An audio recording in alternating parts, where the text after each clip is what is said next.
पूरी दोपहर अपने कमरे में इधर से उधर चक्कर काटते हुए निकाली।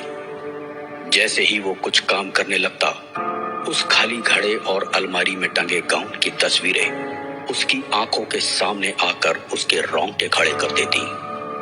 पहले तो उसने राशि को ये सब ना बताना ही बेहतर समझा, पर अब उससे रहा नहीं गया। वो बेसब्री से राशि के कमरे की ओर मुड़ा और हांफते हुए दरवाजा खोल के बोला, राशि, मुझे एक बात पूछनी थी तुमसे। तुम हाफ क्यों रहे हो? आओ बैठो। मैंने मौसी का पर्पल गाउन रूम नंबर 3 के बेड पर रखा था, क्या वो तुमने उठाया है? गाउन? कौन सा गाउन? मौसी का सारा सामान तो मैं स्टोर में शिफ्ट कर चुकी हूँ। नहीं, सारा नहीं। आज मैंने वो गाउन अलमारी में लटका हुआ देखा था। तुमने पक्का? ये देखो, उनके कपड़े, उनका मेकअप, ये उनकी चप्पल, और हाँ, ये पड़ा तुम्हारा पर्पल गाउन। तुम भी ना खुश? ये यहाँ कैसे? तुमने पक्का इसे सुबह से नहीं देखा? ओहो नहीं बाबा, क्या हो गया तुम्हें? सुबह से ऊट पटांग बातें किए जा रहे हो। नहीं, ऐसा कुछ नहीं, बस यही पूछना था।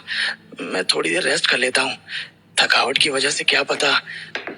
ये आप लोग क्या खुसर पुसर कर रहे हैं? और ये सामान किसका है? नहीं कुछ नहीं, बस रात को डिनर में क्या बनाना है वो सोच रहे थे। और ये सामान, ये तो बस हमारा पुराना सामान है, कुछ खास नहीं। आप यहाँ कैसे? आपके कमरे में सब ठीक ठाक है ना? हाँ जी, बिल्कुल जी।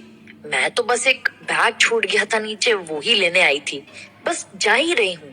पूरा कमरा पड़ा है समेटने को। हेल्प चाहिए हो तो बताइएगा।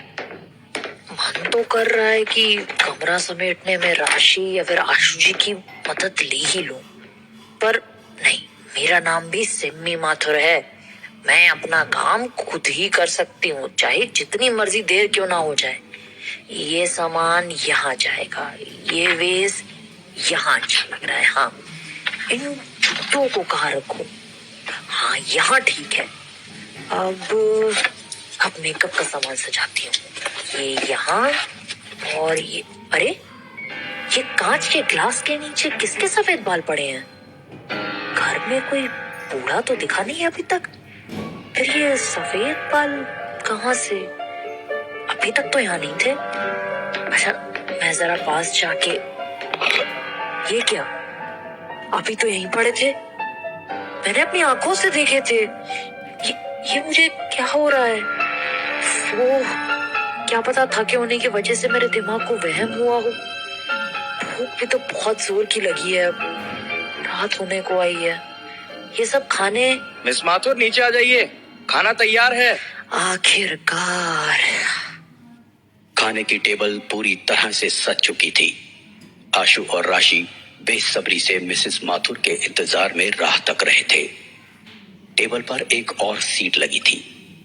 आज बहुत दिनों बाद होटल में रहने वाली एक और गेस्ट, रमा देवी, भी सबके साथ डिनर करने आई थी।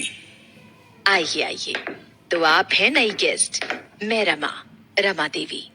और आपका शुभ नाम? नमस्कार रमा जी, मैं नयनतारा माथुर दिल्ली से आई हूँ आज सुबह की ट्रेन से। बस जॉब के कारण यहाँ तबादला हुआ तो जल्दी में आना ही पड़ा। आप कहाँ से हैं? बस क्या ही बताऊं मैं मिसेस माथुर। पति की मौत के बाद कौन था मेरी देखभाल करने वाला?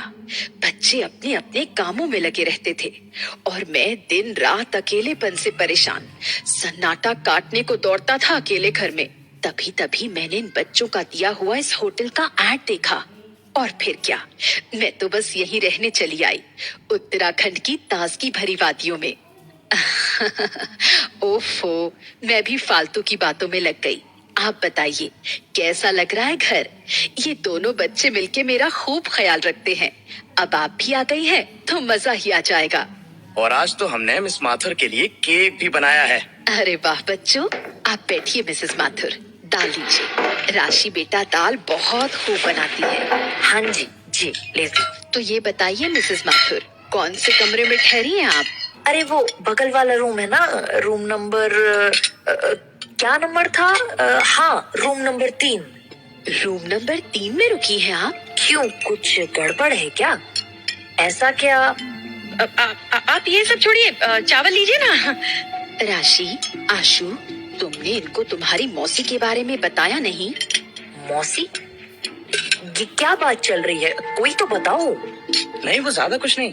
जिस कमरे में आप ठहरी है ना, वो हमारी मौसी माया का हुआ करता था। उनको गुजरे एक हफ्ते।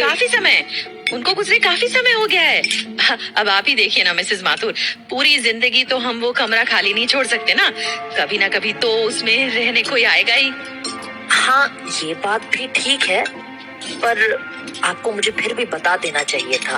ओहो मिसेस माथुर, बच्चे हैं, भूल गए होंगे। अगर आपको कोई दिक्कत है तो आप मेरा कमरा ले लीजिए, मैं उस रूम में रह लूंगी। मुझे तो वैसे भी भूत पिशाच से कोई डर नहीं है। वैसे डरती तो मैं भी नहीं, पर फिर भी। ये कैसी अंधविश्वासी बातें कर रहे हैं आप लोग? भाई, मैं तो भगवान में मानने वाली औरत हूँ। मैं इस दुनिया में सिर्फ एक ही शक्ति को जानती हूँ, जो है प्रभु की शक्ति। इसके अलावा बाकी सब झूठ। आप भी समझ लीजिए इस बात को, और डर दुम दबा के भाग जाएगा। जी बिल्कुल सही कह रही हैं आप, ऐसा वैसा कुछ नहीं है उस कमरे में। जी हाँ। अरे आप चावल लीजिए ना मिस माथुर, आपने तो ज्यादा कुछ खाया ही नहीं है। अरे नहीं नहीं, बस मेरा तो पेट ही भर गया। अब मुझे सोने जाना चाहिए। आज सफर की थकान से मेरी आंखें भारी होने लगी हैं। अरे अभी तो आई हैं आप नीचे, रुकिए ना। अरे मैं सुबह के टाइम मिलती हूँ आप लोगों से, अभी मुझे चलना चाहिए। Good night.